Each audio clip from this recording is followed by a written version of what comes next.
Good afternoon, ladies and gentlemen. Good afternoon, friends, colleagues, and members of our dance community, members of the artistic community. This is one of the moments at the Center for Creative Arts that we always look forward to. The launch of the program that we're going to talk about today. In the sector that we work in, there's always a great deal of uncertainty, and this particular year has been one with enormous uncertainties in South Africa.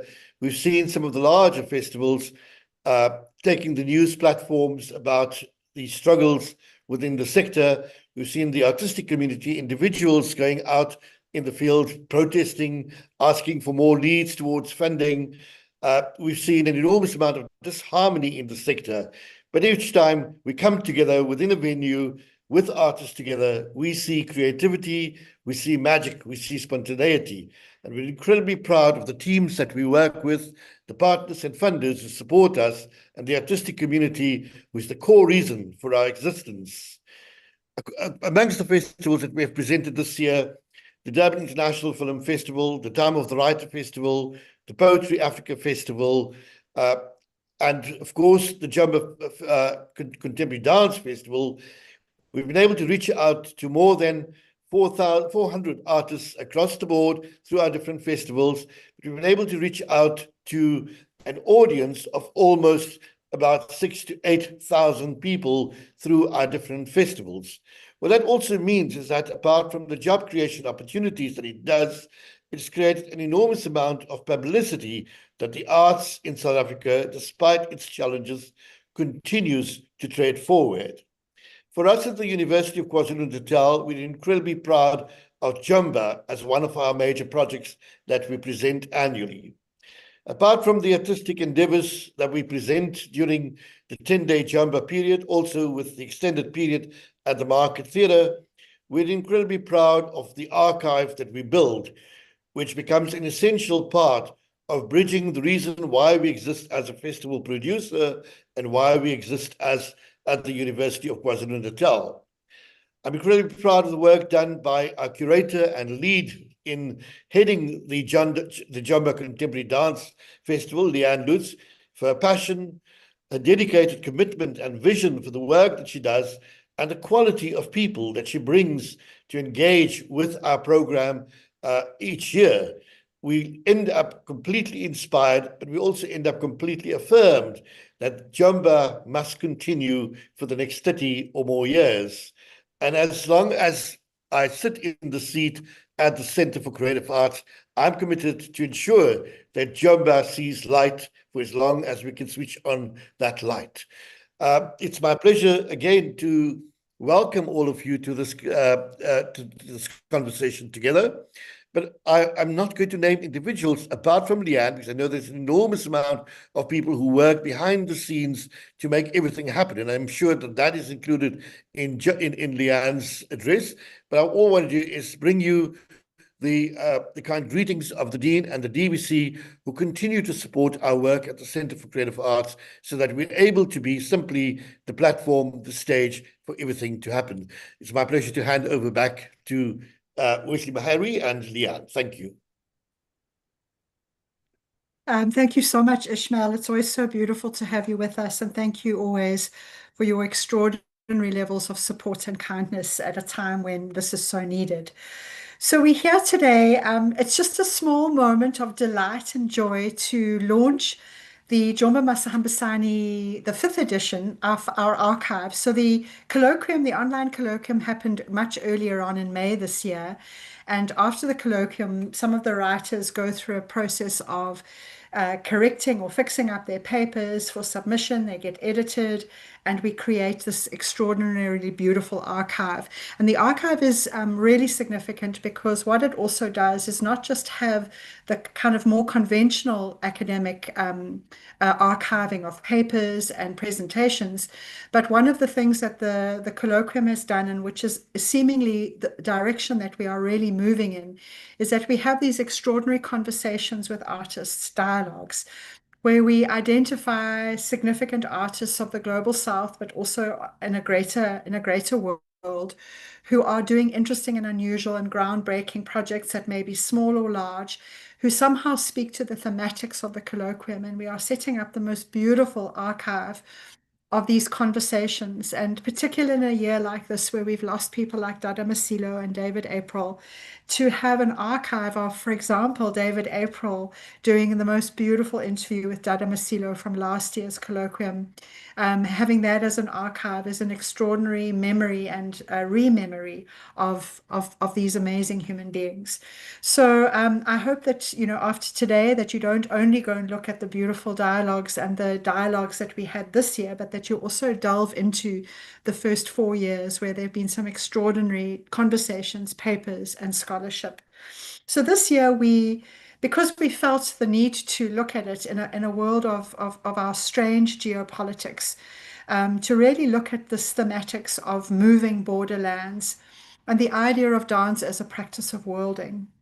And so we really looked at borderlands in 2 ways. We looked at it firstly more overtly as a kind of material terrain where we step over or we step across or we come up against a kind of geographical border. But secondly, we also thought about borders as metaphors for practice that enact diffraction and contemplation. And I think about Stemrock's phrase that says, what the map cuts up, the story cuts across. And so we noted how many contemporary scholars who draw on perhaps Heidegger and that kind of the argument that the boundary is not something which we stop at, but as the Greeks recognize, the boundary is something from which begins its presencing. And this beautiful notion of presencing in a world which is really about obliterating presencing became a kind of impetus for us to think about how dance and how all its differential practices are situating this kind of world making. So we invited scholars, practitioners, artists, researchers to explore how this embodied art form of dance and all the cognate things around it, whether it be community engagement, performance on stage, teaching, scholarship. But we asked them to respond to this revised idea of borderlands, whether they were real or imagined, whether they were manifest between nation states, between North and South, between East and West, between fluid ideas of gender, between performances of tradition and modernity, between colonial and post-colonial and even decolonial narratives, shifting binaries between human and post-humanism, and between perceptions of ability and disability. So we looked at how dance became a practice of worlding, where worlding really is the idea of creating and experiencing different realities, a world shaped by our relationships, our bodies, and the power structures around us. We use worlding to refer to active processes of constructing and inhabiting realities shaped by embodiments, rationalities, discourses, but particularly the more activist agenda of worlding, that we imagine the possibility of alternate futures. And so on that kind of provocation, we created also by our magnificent steering committee, and I'd like to take this moment because sadly some of them can't be here today, but have all sent very, very good wishes. But just to introduce the steering committee who helped frame this and helped steer the conversations. So I'd like to just say a thank you to Claire Craighead. She's a lecturer in the Drama and Production Studies Department at the Durban University of Technology. I'd like to say thank you to Hannah Ma, a bold feminist choreographer and founder of Hannah Ma Dance. And she works across Germany, Luxembourg, and South Africa. I'd like to acknowledge and thank Dr. Bongeni Mchali. He's the director of the Center of Theatre, Dance and Performance Studies at the University of Cape Town. I'd like to thank Professor Sarah Lee Castelline. She's a professor in performing arts in the School of Arts and Creative Industries at the University of East London in the UK. I'd like to thank Tobile Mapanga, who's a South African dancer, writer, practitioner, cultural collaborator, and is the project manager and assistant curator for Jomba. I'd like to also thank Professor Yvette Hutchison, who's a South African professor in theatre and performance studies at the University of Warwick in the UK. And also this year, we lost our beloved David April, who was also a committee member. And I'm remembering him today because we acknowledged his enormous input into focusing this amazing colloquium, but also we dedicated it to his memory and as someone who really was an activist world maker. So on that note, I'm going to ask our beloved committee members just to give their small reflections and thoughts. It's a little bit of a long time ago, but just some thoughts and reflections around the colloquium. And I'm going to ask Hannah if she would mind going first. Thank you, Leanne. Hi, everyone. So blessed to be here. And yeah, there are no coincidences because I'm at a conference, a panel in Germany that is celebrating the ending of a big funding that made a lot of little things, networks happen that normally wouldn't exist. And they are based on solidarity. And I found myself in a panel of beloved colleagues and friends that work across India and Germany. And we were sitting with three questions. That was, when did you first experience the white gaze? What does food mean in your artistic practice? And why is decolonization a necessity in artistic practices? And it all landed so strongly with me because I was like, oh, there is no coincidence, because that dialogue I had with Petra Costa back then was circling a lot around food and how we nourish our bodies. And what I did was I didn't have an answer, so I drew this. Do you see that? Oh no, you can't, no. So that's actually no, it's no, like that maybe. Yeah. That is me as a child with all of that eyes around me that represent the gaze. And I think the gaze hit me before I even knew that it was there, of being like alienated and othered. And then I was rethinking that conversation I had with Pedra and also the other conversations and presentations at the dialogues that were so much negotiating that borders. And I feel like going back to that level that I had with Pedra, I felt again today that this micro-resistance is so important in our world, and micro-resisting with being joyful and feeding our bodies well if we have the privilege to do so. And I was thinking that Pedra said, we must be where we feel alive. And this is so challenging in this world because the capitalist system does not want us to feel alive. It wants us to become a puppet in that system.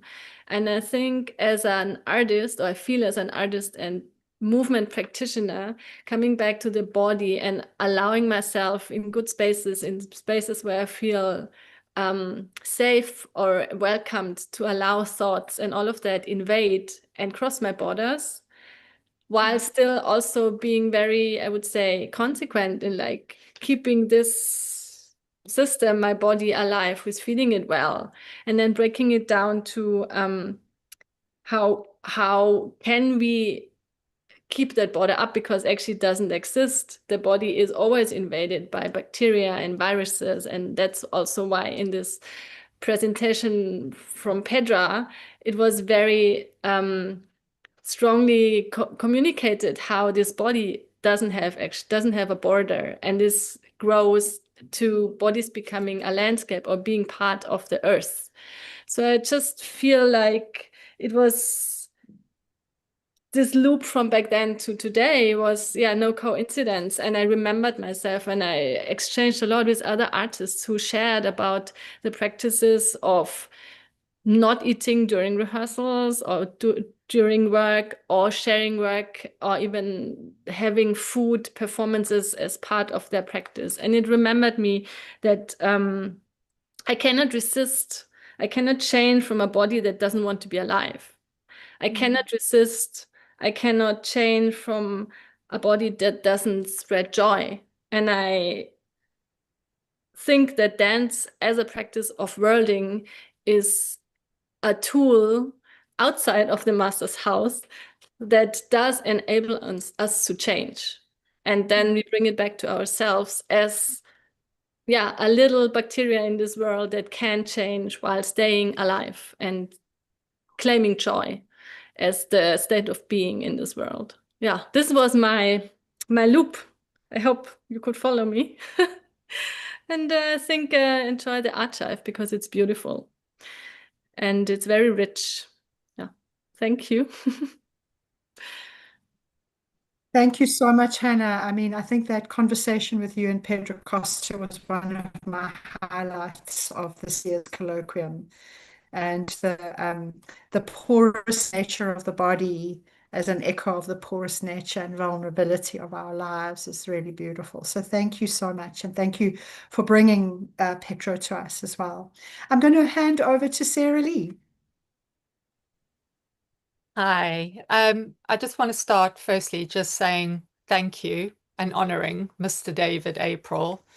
I just have to say as well, I just can't summarize what an inspiration he is to me. And I recall meeting him in the early 90s when he was moving into dance, and it had a profound effect on me. So when Leanne asked me to join the steering committee for Jomba MASIHAMBISANE, I was like fangirling that we had Mr. David April in our committee. So to honor him, and also Dada Masilo as well. And like Leanne says, it should be I think it should be a requirement of all dancers and all choreographers around the world to watch that interview, because it is a profound moment. I think where a lot of people who aren't, there's a responsibility of dance studies to educate itself around other parts of the world and other concerns. And I think that more people should be watching them. There should be a required reading list.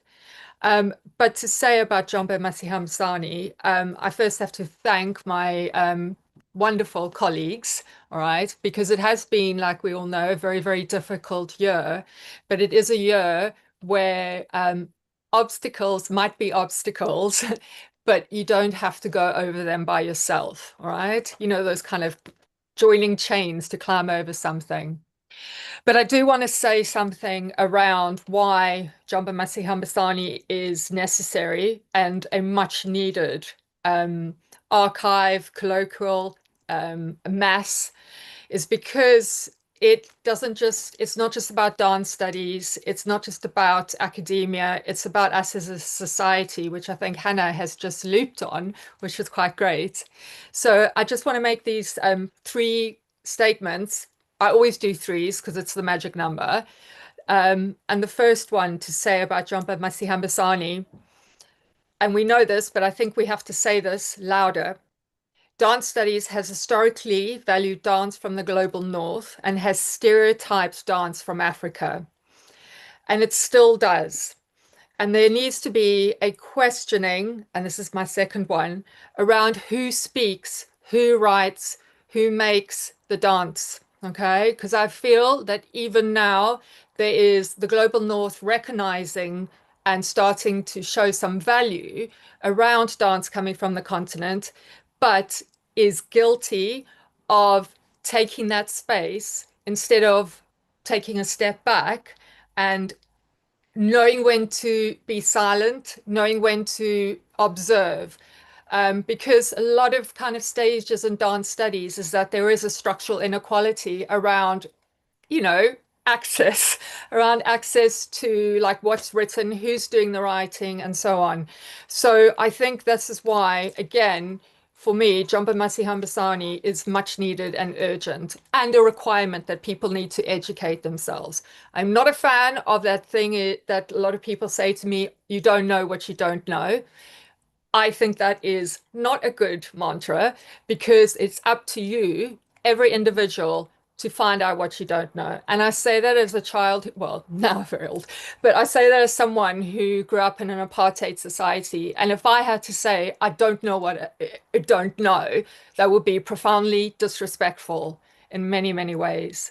And then the last thing, the third thing, is to know that Jomba MASIHAMBISANE is a living dancing archive. And much like the dancing body, it is not static. It moves beyond, it moves within, it moves without, out. It moves with one body, it moves with many bodies, it moves with different types of bodies. So I really hope that when you access not just issue 5, but issue 1, 2, 3, 4, it's almost like a whole big beautiful night of watching dance and feeling dance and knowing at the end that dance in itself is activist. Bodies moving, choreography is about challenging those structures that society wants us in. That's me. Thank you. Thank you, Sarah. Thank you for your support and your enormous work. Really, thank you. I'm going to hand over to Claire Craighead, my colleague here in Durban. Hello, everyone, and good afternoon. And apologies for having no camera, but there it is. So yeah, I mean, for me, I have some links to what has already been said, just in terms of my reflections on the colloquium this year, which feels like it was 16 years ago. It's been such a long year. But I do want to echo what Sarah Lee has said. We did lose David earlier this year, and it was a great loss for us as a team of Jombies, as we call ourselves.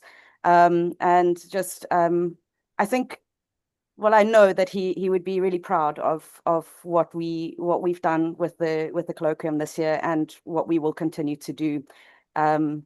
So yeah, I mean, what I've been sitting with, and it came from what Jay offered in his keynote, and Leanne has also offered this afternoon in opening, the idea of borders as presencing.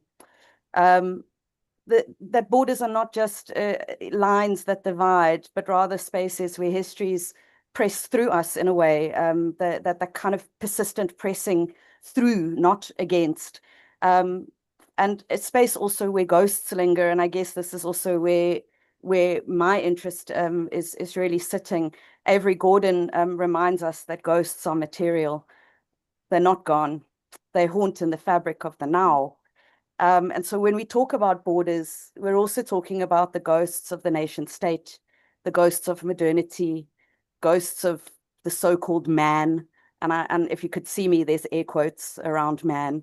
And these still structure who gets to move, who gets to be seen, and essentially who gets to world. And yet, when we heard from Hannah and Pedra in their conversation, there's something profoundly alive in the discomfort that really, emerged. And I felt it emerging, at least this year. Their dialogue felt like an invitation to stay with the messiness, to dwell in the abject. And, because borders are not neat, they're contaminated in a way, to pick up on what Hannah has said, with these little bacterias. And yeah, they're contaminated. They've got violent histories, the temporalities that refuse closure. And it's maybe the contamination itself that can be reimagined as a method, a way to perhaps, and I jump back to Jay here and his project of infecting the city, but perhaps we can think of this as a way to infect our futures, our pasts, and our presences with new imaginaries, and that idea of reworlding, to imagine a world otherwise. So that's just really my thoughts in a nutshell. Thank you. Thank you, Claire. So beautifully said. Thank you so much. Very moving. I'd like to call on Prof. Yvette Hutchison.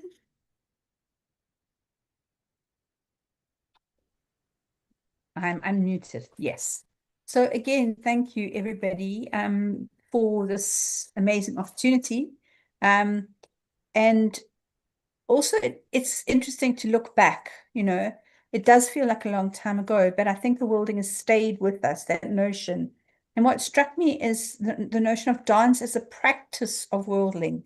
So the idea of iteration, that actually we make something new by repeating and repeating, but also by, and Jay really talked about this, the notion of complicating binaries and histories into entanglements. So making it complex, entangled, and that suggests human interfoldedness. I think the systems are trying to separate us, but actually these things are interfolded in time and space. And what really interested me about dance is how it can create intersubjectivity by folding time, particularly. So it takes them and us and folds it into them and there, into us and now. So that actually it's not just, them over there in another time, but it's them and us now in this time. And what struck me through the colloquium was the modalities of doing that. we explored the use of differential movement. Could be something like, the sign dance as a modality of creating new languages. Robert Sempier's alienation, where actually through the dancing body in the city, he was alienated, but also reconnected with himself and his city.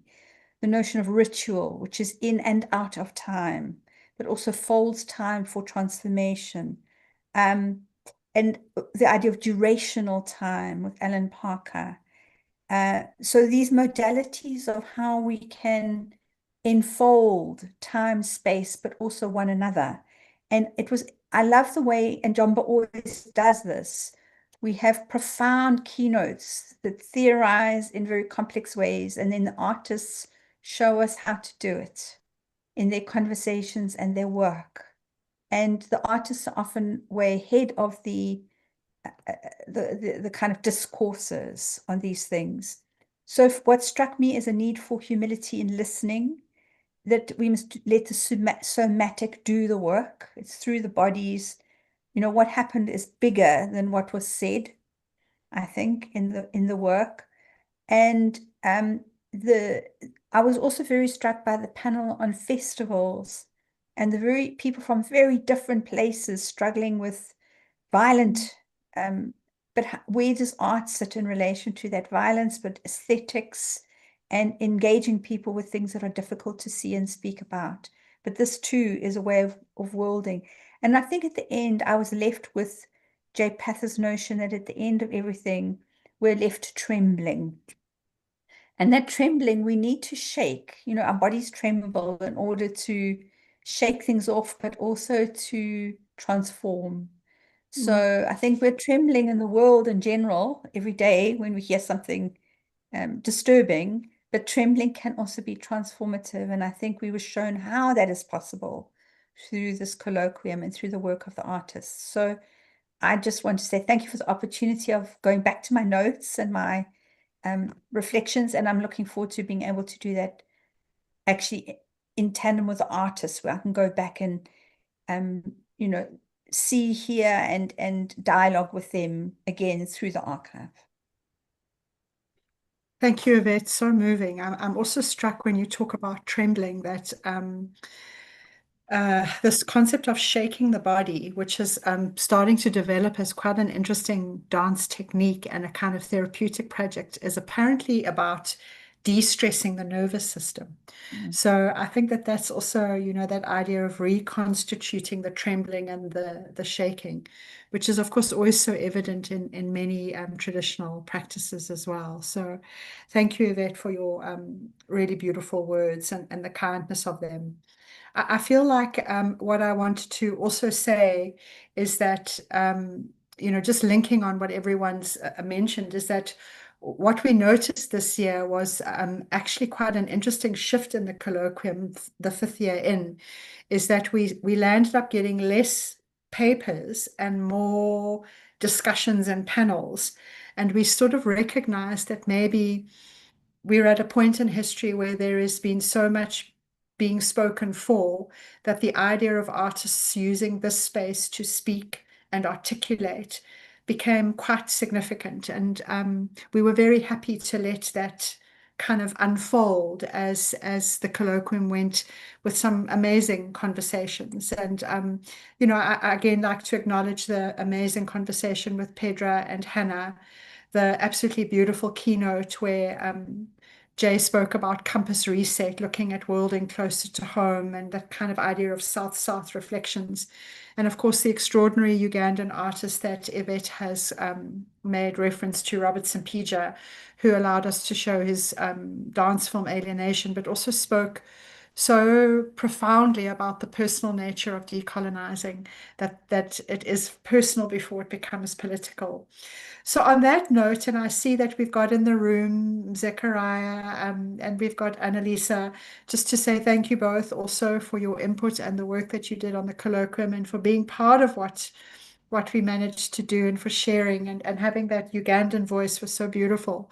And I'm going to just offer Wesley always laughs at me when I say this, but I wanted to ask him to show us how to find the archive, because he says it's easy. but I always love it when he does it. So Wes, if I can hand over to you.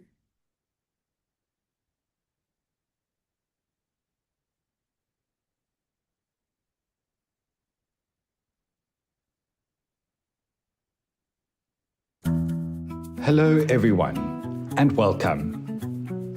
If you have never explored our Jomba online digital archive before, here's how to find the latest MASIHAMBISANE Dialogues proceedings. Simply head over to our newly redesigned website, jomba.ukzn.ac.za. At the top of the page, click on the MASIHAMBISANE Dialogues tab. Scroll down and you'll find every issue all the way back to our very first colloquium in 2021. Now, click on the current issue to open the latest proceedings. Here you can view and download the full document as a PDF, watch keynote dialogues, and explore any other archived videos. You can also click on each paper title to read or download it individually and view its companion video where available.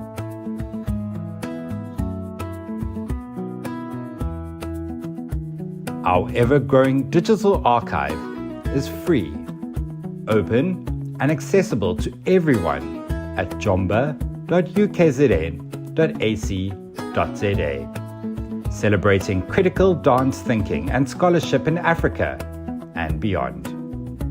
Thank you and happy exploring.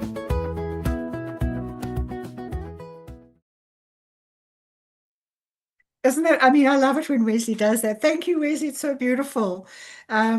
So on that note, I know that all of us, it's in South Africa, it's our academic year end, so there is a lot of stuff going down for us. But I'm wishing all of you the most beautiful and gentle, soft landing to the end of 2025. And to say personally to this room, and I know Mongeni and Toby are not here, but they have sent their love and good wishes. But to all of you in the room, to say thank you for the extraordinary work and the kindness and the support that has been given. And also to say thank you, of course, to the full CCA and UKZN Jomba team. And also again to say thank you to Bash who redesigned our website, and also to Wesley who continues to be the most amazing support, not only as a tech guru but also in terms of all the production delivery, and also as a friend and as a colleague. So on that note, and I thank Ishmael as well always for being the angel that guides us. My love to all of you, and look out for the call out for the 2026 Jomba MASIHAMBISANE Dialogues, and we'll see you all then. Thank you, everybody.